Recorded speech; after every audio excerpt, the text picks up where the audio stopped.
Parfois, ça sert pas à grand chose que je vous fasse une chronique, il suffit juste d'écouter le premier morceau d'un album et vous allez savoir tout ce qu'il y a à savoir. Mais vous passeriez à côté de mes petites blagues.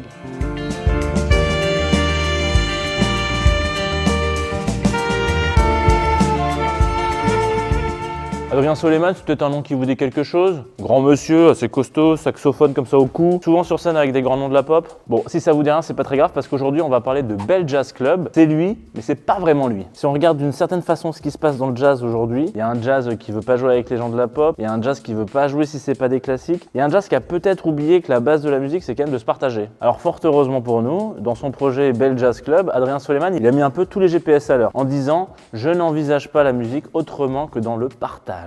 Et pour partager, il y a été franco, parce que dans son projet, on a 2 basses, 2 batteries, 2 guitares, un saxo et puis un clavier. Vous en voulez encore? Voyou à la trompette, une équipe de chœur, avec Arthur Teboul de Feu Chatterton pour les phrasés uniques, et puis le Fest Antonacci pour cette petite touche d'Italie qui va saupoudrer l'album, comme ça c'est parfait. Je vous invite à écouter Bell Jazz Club en entier, déjà parce que tout ce beau monde là que je vous ai cité, ils jouent ensemble et ils jouent pour un son qui est un peu différent de ce qui peut se passer à des moments dans le jazz où on a un peu l'habitude d'entendre, voilà, là c'est le moment piano, là c'est le moment guitare, là c'est le moment saxophone, c'est un peu la farandole au solo quoi. Et ça nous sort un album qui est très jazz et très pop en même temps, donc je vous invite effectivement à écouter ça sur Loud. Moi je prends l'ascenseur et je me casse.